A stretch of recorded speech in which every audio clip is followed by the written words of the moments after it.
Do të vazhdojmë sot me një tjetër puntat vërtet shumë interesante në ciklin që ne bëjmë për dashurinë që kemi për kafshët. Loreta Tomaj, mirëmëngjes e mirë se erdhe. Mirëmëngjes edhe ty, Noela.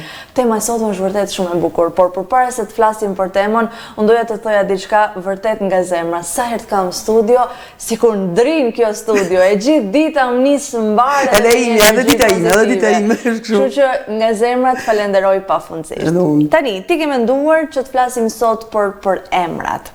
Tani, ne këtu në ekran kemi disa kafshë që janë të vendosur aktualisht tek shelteri Animals Need Me. Kjo është Gina. Edhe çfarë lidhje kanë emrat, Loret, me vendosjen? Pra pse vendosi ti që ne sot diskutojmë pikërisht për emrat? Atëherë, nevoja për të vendosur emra, sidomos përveçëm njerëzve, gjërave apo kafshëve, është një nevojë e njeriut për të organizuar botën e vet, që sheh jashtë, por edhe që ka brenda vetes. Për shembull, kur I vendosim emra emocioneve të ndryshme që përjetojnë frikë, zemrim apo ndonjë emocion tjetër. Dhe kjo e ndihmon trurin ton dhe mendjen ton që të organizojë dhe ta njohë botën. Kështu që me vendosin emra, le të themi kështu fillimisht, njeriu bën njohjen e botës dhe lidhjen që ka kjo botë me atë vetë, dhe lidhjen e tij me botën. Pra, jo vetëm si botën si diçka objektive, por edhe botën si diçka subjetike. Lidhja ime me botën dhe bota në qenien e vet pavarësisht meje. E vërtet. Dhe nëse ne kalojmë edhe fotot e tjera për të parë disa, jo të gjitha, në fakt, por disa nga kafshët që janë aktualisht, janë disa kotele të vogla që ende nuk kanë emër. Ose të paktën nuk është publikuar ende. Po, në fakt janë dy kotele që janë gjetur pa mamën e tyre që nuk e kanë mamën sepse ja kanë vrarë, dhe atëherë janë shumë vogla, njerëzit nuk kanë krijuar ende marrëdhënie me ta, dhe për këtë arsye Animals Need Me në faqen e vet të Facebookut nuk I ka vendosur emra këtyre dy koteleve. Të krijojmë një marrëdhënie me kafshët përpara se të vendosim emrin? Po, ashtu siç ndodh për shembull mes njerëzve. Kemi edhe disa foto të tjera, në fakt na ndihmon teknika. Shumë I lumtur duket. Po, është një qenë që Animals Need Me për shembull e ka ofruar që të adoptohet dhe I ka bërë një reklam shumë bukur. Fotoja është vërtet shumë e bukur. Pastaj e nxit edhe njeriu për t'i vendosur emra. Kjo ka emrin Mara. Po, Elda me Marën. Një mace shumë e bukur duket në fakt. Do të kemi sigurisht edhe foto të tjera. Kjo është Arusha. Emri I bukur fakt. Dhe do doja me të vërtet edhe të fliqim sepse njerëzit I vendosin për shembull emra kafshësh tjera. Po. Për shembull, nëse njerëzit I vendosin një kafshë, emrin një kafshë tjetër, në këtë rast do të thotë që njeriu I sheh tek qeni, për shembull në këtë rast, tek ky qen, disa karakteristika të veçanta, si për shembull mundet me qenë që I ka për shembull qimet e gjata, si për shembull njeri, apo I ka trupin e madh si tillë. Kështu që I lidh një karakteristikë një kafshë tjetër me këtë kafshë që dëshiron t'i vendos një emër. Nuk e di se kemi edhe foto. Ose për shembull nganjëherë njerëzit është një qen që është adoptuar. Para se të kalojmë këtu, për shembull njerëzit mund t'i vendosin edhe të kundërtën. Jo vetëm për shembull fakti I Arushës, mund të jenë edhe kundërta asaj karakteristike. Pra, nëse Arusha është ngjyrë bujkafe, apo e mame, trup të madh, pak e egër, apo e butë, në varësi se si ne e vlerësojmë dhe e konceptojmë, nga ana tjetër mund të vendosin të kundërtën. Pra, si një dëshirë e personit që kjo kafshë, edhe pse nuk I ka karakteristikat, të paktën te emri të ketë karakteristikën që do të kishte. Po, kjo është një qen tjetër që është adoptuar. Po. Edhe emrin e Kasina. Dhe është vërtet, një mace shumë e bukur në fakt kjo. Kam përshtimin se do të jenë një mace që ka humbur, derisa ka qaforen. E këtu shohim vendin ku qëndrojnë të gjitha mace, sa bukur. Edhe te faqja në fakt shuan që macet janë shumë çapkënë dhe shumë gjimnaste. Janë në fakt të gjitha macet e kanë këtë karakteristikën e tyre shumë interesante. Një duke luajtur, shumë bukur. Po, sepse ka njerëz të cilët përveç ushqimeve, Animals Need Me, I dhurojnë edhe lodra. Po, sepse pastaj në këtë mënyrë njerëzit, le të themi, arrin kuptojnë, jo vetëm ato që i marrin lodrat, por edhe ata që i dhurojnë e kanë konceptin që ashtu si njeriu edhe kafshët nuk kanë vetëm momente ku ata ushqehen dhe flenë, por loja si për fëmijët e njerëzve dhe për ne njerëzit të rritur, edhe për kafshët është një moment ku ato e njohin botën, ndërveprojnë me njëri tjetër, shpeshherë ne i shohim edhe kafshët në rrugë apo kur janë të vegjël apo të rritur, ndërkohë që losin me njëri tjetër. Kështu që nganjëherë edhe në mungesë të kafshëve të tjera, lodrat janë një moment ku kafsha stërvitet dhe shpreh edhe energjinë e tij, le të themi të tepër që ka dhe kjo ndihmon, jo vetëm që ai të rritet i shëndetshëm, por pastaj të bëjë edhe një gjumë të mirë, të dëgjojë më tepër personat për cilën kujdesen me ta dhe kështu me radhë. Dhe po, vazhdo. Pse ka rëndësi vendosja e emrit për kafshët? Për njerëzit e kuptojmë, duhet të thrasim njëri tjetrin, edhe të komunikojmë me njëri tjetrin, edhe të krijojmë një farë lloji identiteti. Për kafshët, mund të mendojnë njerëzit pse ka kaq shumë rëndësi vendosja e një emri. Për të njëjtat arsye pse vendosim për njerëzit. Për shembull, për të identifikuar, nëse ne kemi për shembull 3 mace, 2 qej në shtëpi apo në shelter që janë diku te 60 qen, atëherë është e vështirë ana organizative. Kujt i ki dhënë më hangër, kujt ja ki bë vaksinën, ke i duke thirrë në ato momente, kush është i smur prej tyre edhe kështu me radhë. Kështu që le të themi që njeriu i shërben vendosja e emrit kafshëve për organizimin e vet ai. Por, nga ana tjetër, njerëzit për shembull verej, kur nanat janë shtatzana, bashkë me burrin e tyre vendosin emrin, ndërkohë i gjatë shtatzanisë. Ka prind që e kanë shumë të lehtë vendosin emrin, edhe që në fillim kur e marrin vesh emrin, faktin që janë shtatzan, arrin të vendosin emrin. Disa vendosin gjatë shtatzanisë, disa kur lindin, sepse kanë nevojë për kohë. Disa e kanë menduar që më përpara, për shembull kur ishin beqar apo gjatë kohës fejesës apo në fillimet e martesës, dhe kështu që e kanë më të lehtë për të vendosur emrin. Disa të tjerë, jo se nuk kanë menduar, por rrahen midis disa emrave. Dhe kështu që pastaj në fund kanë nevojë që ta shohin fëmijën e tyre, që pastaj të vendosin më me forcë, a më me këmbgulje se çfarë emri duhet t'i vënë.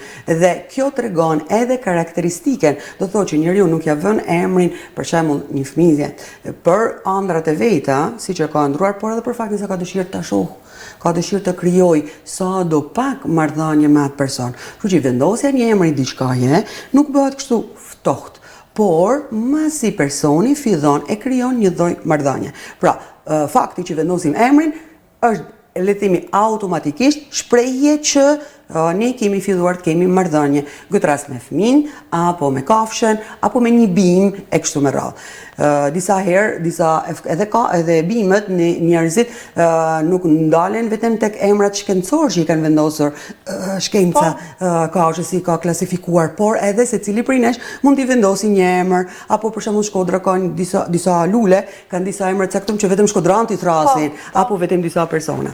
Kështu që le të themi vendosja e emrit tregon këtë lidhje. Lidhja shoqërohet bashkë me afeksionin, lidhja shoqërohet edhe bashkë me kujdesin, me përgjegjësinë, me empatin. Për këtë arsye bëjmë këto emisione, është i katërt emision që bëjmë, pikërisht për të edukuar njerëzit që kur ne i vendosim emrin diçkaje, do të thotë që jena përgjegjës për atë gjë dhe kena një lidhje afektive me atë gjë të cilet i vendosim një emër. Dhe si rrjedhoj nuk mund ta braktisim aq lehtësisht. E vërtet kjo. Në fakt edhe kafsha krijon një lidhje, pra mbrapsht një përgjigje mbrapsht të kësaj lidhje me ty, sepse nëse ti ja vendos një emër, kafsha e mëson edhe të përgjigjet sa herë ti e thret. Kafsha me siguri, jo 100%, por me shumë siguri nuk din që ai është emri vet apo çfarë kuptimi ka emri vet. Këtë e din vetëm njeriu që ja vendos. Kafsha e din vetëm që kur ti e thret me ato tinguj edhe me ato rrokje, diçka ndodh. Ti i afrohesh, i bërtet, e fton, e ledhaton, i jep diçka për të hëngër, e kështu me radhë. Kështu që le të themi që ai tingull, ajo fjalë e thret atë në një ndërveprim, pozitiv apo negativ qoftë. Kështu që le të themi edhe kafsha përgjigjet, pikërisht sepse ka aftësinë edhe kafsha për të krijuar marrëdhënie me njeriu. Dhe këtu kujtoj që për shembull në të kaluaren, jo të largët, por në të kaluaren njerëzit shpeshherë prindërit i kanë quajtur fëmijët e tyre me emra kafsh. Për shembull, kujtoj që në Malci, edhe 100 vjet më përpara, ka pas gra që janë quajtur pula, pul, dhe ka pas burrë që janë quajtur uk, që vjen prej ujkut. Dhe kjo ka treguar që njerëzit kanë pas kontakt vazhdueshëm me kafsht. Dhe si rrjedhoj kanë marrë prej këtij kontaktit vazhdueshëm me kafsh spunton për të janë ngjitur edhe njerëzve emrat e tyre. Por është interesante edhe për të thënë që ne për shembull nuk i vendosim emra kafshëve të egra. Pse? Sepse nuk kena lidhje me ta. Nuk kemi lidhje dhe kjo... Nuk kujdesemi për ta. Për shembull një ujku që është në mal, kush i vendos një emër? Apo një luani, për shembull në Sahara, apo një pinguini, por i vendosin emra, për shembull ato skuadra që rrinë me muaj tërë për të bërë regjistrimet. Edhe ato gjithmonë për fakte organizative, por nganjëherë edhe krijojnë afeksion ndaj kafshëve që rrinë duke i regjistruar. Pra, pikërisht përra këtë shembull për të thënë që kur ne vendosim emrat krijojmë këtë lidhje. Pastaj edhe kur ne kemi kafshët, për shembull çejt apo macet e lagjeve, pak herë nëse ne nuk kujdesemi për ta i vendosim emra, ashtu siç pamë pak më përpara me dy kotelet. Pra, në fillime gjithmonë kemi vështirësi. Pastaj edhe kjo vështirësi lidhet edhe për faktin që disa herë njerëzit kanë dëshirë edhe për t'i vendosur kafshës një karakteristikë o që ata e vlerësojnë të vetja, që për shembull kotelet, apo që e shohin tek macet. Për shembull më kujtoj para 3 viteve kur jam kujdesur për 3 kotele dhe mamin e tyre dhe pastaj 2 prej koteleve i kam adoptuar dhe i kam në shtëpi. Njëra ishte shumë e shkallë, lëvizte vazhdimisht, delte prej kuti sepse i kujdeseshim aty afër shtëpie. Dhe pastaj unë ja kam vendosur emrin Vetim. Dhe Vetima është edhe pse është 3 vjeçe, vazhdon të jenë e shkallët, është interaktive në mënyrë të mëshme, por nga ana tjetër, për shembull më nëna jeme e çun harap, sepse ajo është tigrato, kështu që e ka si një tigër dhe është grihe dhe nëna çun harap. Kështu që le të themi micat tona kanë 2 emra nëpër shtëpi. Njëra ka Piçuk, në fillimet e veta kur erdhi para 3 viteve, e quajt me Piçuk, po emra nëna, ndërkohë që krijon shumë interaksion me ta, ajo është e bardhë dhe e verdhë, e qunë bardhosh, ka pak gjanat verdhe në trup, pika, dhe ajo e qunë bardhosh. Edhe kështu që le të themi që emri mundet me kenë diçka që emri që i vendosim diçkaje, në varësi të marrëdhënies dhe zhvillimit marrëdhënies, mund pësojnë për shembull ndryshime. Kujtoj Më lejo t'rregoj edhe unë këtë historinë time, sepse edhe unë kam një qend vogël, edhe qeni ime ka emrin Sirius. E ata që kanë lexuar apo parë Harry Potterin e kuptojnë lehtësisht sepse unë e kam vendosur këtë emër. Për të gjithë ata që nuk e kanë parë, nuk e kanë lexuar, Sirius është një person shumë i besueshëm edhe shumë i rëndësishëm për jetën e Harry Potterit. Kështu që nuk e di pse krijova një afeksion me personazhin i cili shndrohet edhe në një qen, edhe vendosa që qeni im duke qenë se është edhe i zi, edhe kështu i ngjan edhe pak, edhe vendosa t'ia bëj emrin Sirius. Por unë i kisha të vendosur që para se ta merrja qenin, unë i kisha të ndarë mendjen, kështu do e ketë emrin. Dhe cila është karakteristika që ke parë tek Siriusi me Harry Potterin? Afërsi, jo, çfarë karakteristika, për shembull besnikëria, afërsia. Është shumë i dashur, është shumë besnik, është shumë lojcak, shumë protektiv. Tani unë këtu e shoh edhe ndaj vajzës sime, ai është 9 vjeç sot, qeni, edhe është shumë protektiv, si ndaj meje, por ndaj pjesëtarëve të tjerë të familjes, por sidomos ndaj vajzës vogël, që ajo është më e vogla e shtëpisë, edhe sidomos ndaj saj është vërtet shumë protektiv. Kështu që për shembull emri Sirius edhe personazhi i përshtatet, por mund shpreh edhe karakteristika që ke ti si person, si Noela, apo që dëshiron që të kenë persona që të rrethojnë ty, besnikëria, afërsia, proteksioni edhe kështu me radhë. Kështu që vendosja e emrit kësaj kafshe tregon jo vetëm karakteristikët që ka kafsha, por edhe karakteristika që ti ke, apo dëshiron që të kesh, apo që ti vlerëson të vetja dhe vlerëson të tjetri. Kështu që... Na bëret mendojmë tani. Po, edhe pikërisht, ne mund të mendojmë edhe për çfarë ky emision mund shërbejnë, për sa kohë mund shërbejnë edhe për pak minuta, mund shërbejmë që edhe ne të reflektojmë si na kanë vendosur emrin ne, çfarë kuptimit ka emri jon, apo a jemi duke jetuar, se për shembull ka disa emra që kanë disa karakteristika, si për shembull Besnik, a jetojmë ne këtë emër që ne na kanë vendosur, na pëlqen, nuk na pëlqen, mund të fillojmë një histori pajtimit me emrin ton, mund kemi një emër në gjyshit, stërgjyshit, dhe mund të mos na pëlqejnë, se mund të jenë pak anakronik, sipas disave me kohën e sotme, dhe mund të fillojnë edhe një moment, ekziston një libër që un kam përkthyer para disa viteve që tregonte pikërisht për pemën gjenealogjike dhe vendosjen e emrave prej gjysheve, stërgjysheve, që tregon një lidhje me të kaluarën dhe pastaj edhe me emra që kanë kuptim dhe që ne mund të jetojmë kuptimin e emrave që ne kemi. Me që është, le të themi, fjala që përmendet prej tjerëve dhe ne përmendim për veten tonë më shumë se çdo fjalë tjetër që ekziston. Na bëret mendojnë tani se mendojnë nuk kemi ndalur ndonjëherë për të menduar për emrin. Ne mendojmë mbase shumë për veten tonë, por ndoshta asnjëherë nuk kemi ndalur për të menduar në mënyrë specifike për emrin që ne kemi. Mund të mendojmë për emrat e të tjerëve ose për emrat e fëmijëve, por për emrin tonë, në fakt, të paktën për mua nuk kishte ndodhur ndonjëherë që të dalem e të mendoj çfarë emri kam, çfarë thot emri im, apo e vërtet si e kanë vendosur prindrit tuaj, për shembull si kanë ardhur prindrit tuaj deri te vendosja e emrit Noela, apo për mua prindrit e mi Loreta. Mund të jenë edhe një moment ku njerëzit bisedojnë më tepër me prindët e tyre në lidhje me historinë e tyre, sepse në fundit emri jon është si emri që vendoset në një dosje që ti e din se çka ka aty mbrend. Dhe kështu që me e di që në fillim se çfarë do të thosë, si ka qenë historia e emrit tim, na bën të mujton edhe që ta njohim prindrit ton kur ishin pa ne, dhe të bëhen mundur edhe që të kuptojmë cilat kanë qenë qëllimet e tyre. Për shembull, fëmijët të cilët kanë emrat, bashkime të emrave të prindve, mendoj që mund ndihen shumë të kënaqur, varet pastaj çfarë marrëdhënie kanë për tyre, por mund të ndihen një farë mënyre për faktin që prindërit e tyre kanë dashur që prej dy personave të lidhin e të bëjnë një gjë të vetme. Kështu që personi mund të ndihet që brenda emrit tij ka edhe një pjesë mamit tani përveç faktit që ka gjenetike në të dyve prej tyre. Dhe kështu që edhe në lidhje me kafshën, e njëjta gjë, siç e bëjmë ne për emrat tonë dhe reflektimin mbi veten tonë dhe emrat që i vendosim tjerëve, e njëjta gjë. Kështu që është reflektimi mbi emrin dhe vendosja e emrit kafshë vetëm na bën më tepër që të hyjmë brenda nesh dhe të jena në kontakt me mendimet tona, me emocionet tona, me mënyrën se si ne i shohim botën nga brenda dhe si duam ta reflektojmë përjashtë. Dhe pas duhet të ndalem këtu diçka tek emri kafshëve. Interesante është se kohët e fundit, mbase ka kohë në fakt, por vërej që emrat e kafshëve ngjajnë më shumë emra njerëzish. Pra ne kemi këtë tendencën për të emërtuar kafshët me emra njerëzish. Dhe kjo tregon një ndryshim qendre.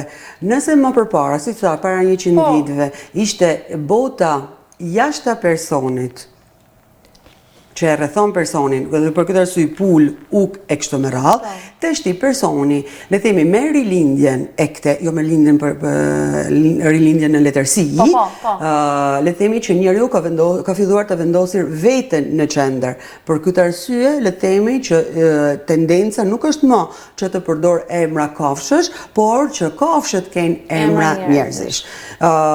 Dhe në këtë mënyrë, le themi shumë herë unë dëgjoj edhe qenë që janë rrugës, apo që ka njëherë edhe të animal stingmi, janë persona, janë kafsh që kanë emra njerëzish. Në tonë, Gjina, Sina, apo Mara, janë të gjithë emra njerëzish. Po, personi që mund t'i kenë vendosur, për shembull mund t'a kenë bërë në mënyrë shumë spontane, por tregon këtë gjë. Fakti që ne disi jenë aty u largu botës kafshëve dhe jenë aty kanë më shumë përqendruar te vetja jonë, dhe për këtë arsye gjithçka që është jashtë nesh përpiqen të kategorizojmë me karakteristika dhe le të themi fjalë që ne përdorim për botën tonë njerëzore. Nuk mund të them që më përpara ishte e mirë dhe kjo është e keqe, apo kjo është e mirë më përpara ishte e keqe. Thjesht vetëm tregon se si qenia njerëzore në shekuj të ndryshëm jeton edhe marrëdhënien e tij me veten e vet, me botën, përfshi edhe marrëdhënien me kafshët. Për shembull, ne jetojmë në një kulturë ku në fillim I vendosin fëmijëve apo kafshës një emër dhe pastaj ky emër shoqëron për gjithë jetën. Për shembull, unë kujtoj te Vallëzi me ujë të filmi që tregon për marrëdhënien e një të bardhi me banor të vendas të asaj që ne e quajmë Amerikë, por që emrat në ato fise ndryshonin me kalimin e viteve, sepse emri tregonte një karakteristikë që personi ka, dhe pastaj me ndryshimin e karakteristikave të personit ndryshonte edhe emri. Apo për shembull tek libri Princi I Vogël, te marrëdhënia, te kapitulli ku flitet për krijimin e marrëdhënieve, pra momentin ku princi I vogël zbret në tokë dhe takon një dhelpër, që është sinonimi I urtisë edhe I një marrëdhënie, dhelpra, që është një kafshë, pra, në kapituj tjerë flitet gjithmonë për takimin e princit vogël me njerëz. Dhe aty gati princi nuk hin në marrëdhënie me ta, por le të themi I shef, I vëzhgon dhe pastaj tregon karakteristikat asaj situate. Vetëm te kapitulli me dhelprën, le themi kena një dialog, kena një komunikim. Do të thotë që njeriu, princi me që është I vogël, më përpara ç'a bën? Vëzhgon botën e tritonëve, por hyn në marrëdhënie me kafshën. Ajo që kemi thënë për këtë arsye e rëndësishme është që në shtëpi kemi kafshë kur kemi fëmijë të vegjël. Dhe hyn në këtë marrëdhënie dhe le të themi dhelpra e ndihmon princin të kuptojnë se si krijohen marrëdhëniet.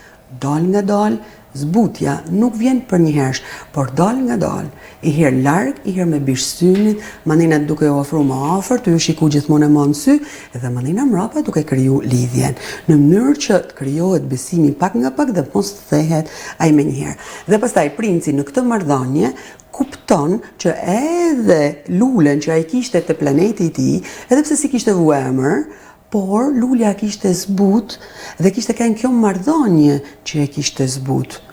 Dhe te princi I vogël, pikërisht në këtë moment na tregon që është ajo marrëdhënia që mandena çon në vendosjen e emrit. Edhe pse pastaj princi I vogël nuk I vendos një emër lules, por e nin vedin zbutun dhe pastaj diçka shumë e mrekullueshme që princi kupton për këtë dialogu me dhelprën dhe për marrëdhënien që ka me lulen, pra me botën, ai kupton që atë gjë që ka zbut, pra atë gjë që ka kriju marrëdhënie, nuk mundet me braktis.